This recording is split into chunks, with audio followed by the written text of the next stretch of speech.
सुप्रभात बच्चों, आशा है आप लोग स्वस्थ होंगे और खुश होंगे। हिंदी की ऑनलाइन कक्षा में एक बार फिर से आपका बहुत बहुत स्वागत है। बच्चों, आज हम लोग हिंदी व्याकरण पुस्तक पाठ 9 क्रिया पढ़ने जा रहे हैं। बच्चों, आप लोग वीडियो देख रहे हैं, ये भी एक क्रिया है। मैं वीडियो बना रही हूँ, ये भी एक क्रिया है।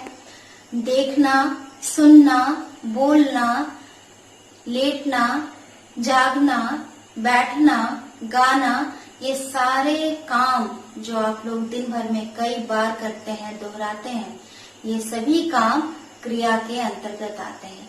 ये कैसे हैं, हम लोग चलिए इस पाठ के दौरान इसे समझने की कोशिश करते हैं। परिभाषा से हम लोग ये जानते हैं कि जो पाठ क्रिया हम लोग पढ़ने जा रहे हैं उसे आखिर व्याकरण की भाषा में क्या कहा जाता है। व्याकरण की भाषा में उसे कहते हैं जिस शब्द से किसी काम के करने या होने का बोध हो उसे क्रिया कहते हैं।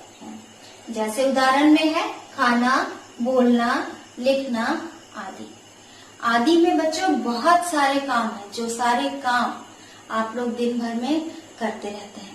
जैसे आप अपने मित्र के साथ खेलने जाते हैं, खेलना हो गया, उठना हो गया, बैठना, आप अपने बैग में अपने बुक्स को रख रहे हैं, अपनी पुस्तक को रख रहे हैं, रखना हो गया। ठीक है। सुबह जब आप सोकर जगते हैं, जगने के बाद आप अपने दांत साफ करते हैं, ये भी एक क्रिया है। ठीक है। नहाते हैं, ये भी एक क्रिया है ना। फिर खाते हैं, ये भी एक क्रिया है। आप अपने असाइनमेंट को, अपने होमवर्क को अपनी कॉपी में लिखते हैं, लिखना भी एक क्रिया है। पढ़ना, सुनना, बोलना, जागना, गाना, पढ़ना, ये सारी चीजें क्रिया ही हैं। ठीक है। तो ऐसा शब्द जिससे हमें हमारे काम करने के बारे में पता चलता है उसे हम लोग क्रिया कहते हैं। ठीक है। अब इसमें आप लोगों को कोई दिक्कत नहीं आनी चाहिए।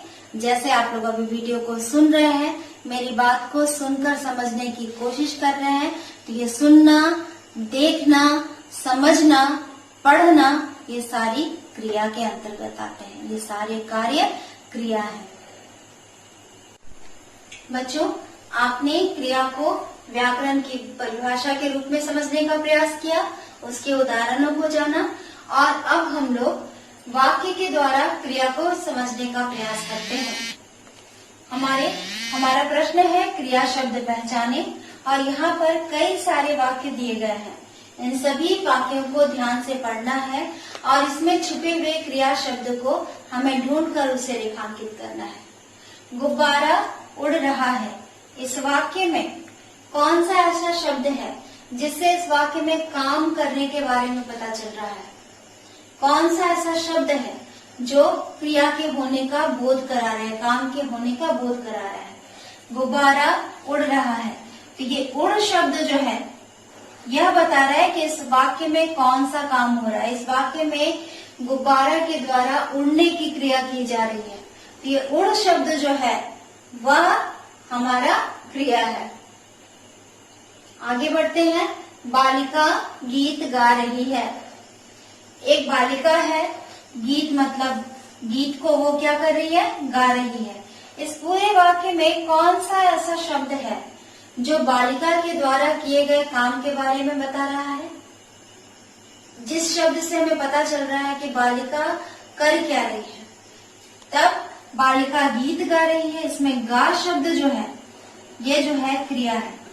ये शब्द से हमें ये पता चल रहा है कि बालिका गीत पढ़ रही है या गा रही है। ठीक है। नेक्स्ट आगे बढ़ते हैं। मयंक पुस्तक पढ़ रहा है। यहाँ मयंक है, पुस्तक है। कौन सा ऐसा शब्द है जो मयंक के द्वारा किए गए काम को बता रहा है? तो इसमें पढ़ शब्द है जो मयंक के द्वारा किए गए कार्य को बता रहा है। मयंक पुस्तक पढ़ रहा है, वो लिख नहीं रहा है, पढ़ रहा है। तो इससे हमारे उसके पढ़ने की जानकारी मिल रही है कि वह पुस्तक के साथ आखिर क्या कर रहा है। तो ये पढ़ शब्द जो है इस वाक्य में क्रिया है। राम आज जल्दी जाग गया। राम आज जल्दी जाग गया, इस वाक्य में राम क्या काम कर रहा है, उसने क्या ऐसा काम किया इस वाक्य में जो आपको पता चल रहा है। वो काम किया गया, लेकिन वो कब किया गया, सुबह किया गया, रात किया गया, देर से किया गया, जल्दी किया गया, उस कौन से काम को किया गया ये बता रहा है। तो राम आज जल्दी जाग गया। जाग शब्द जो है इस वाक्य में होने वाले काम को बता रहा है। सड़क पर गाड़ी चल रही है, ठीक है, सड़क पर गाड़ी खड़ी है, किनारे है, बीच में है, रुकी हुई है या चल रही है, इन सभी अलग अलग काम को किया जा सकता है। पर इस वाक्य में ऐसा कौन सा काम है जो इस पता चल रहा है कि सड़क पर गाड़ी की स्थिति क्या है, वो रुकी हुई है, चल रही है, बीच में खड़ी है या खराब हो गई है। तो इस शब्द में दिया गया है सड़क पर गाड़ी चल रही है। ये चल शब्द जो है इस वाक्य में क्रिया को दर्शा रहा है। अब बच्चों, अभी तक आप लोगों को परिभाषा, शब्दों में उसके उदाहरण, वाक्य के अनुसार क्रिया को पहचानना, ये सारी चीजें अभी तक आपको स्पष्ट हो चुकी होंगी। अब मैं आप लोगों को दूसरी चीज बताने जा रही हूँ। क्रिया में दो तरह के कार्य को महत्व दिया जाता है। एक काम जो किसी के द्वारा किया जाता है और एक ऐसा काम जो अपने आप होता है, ठीक है।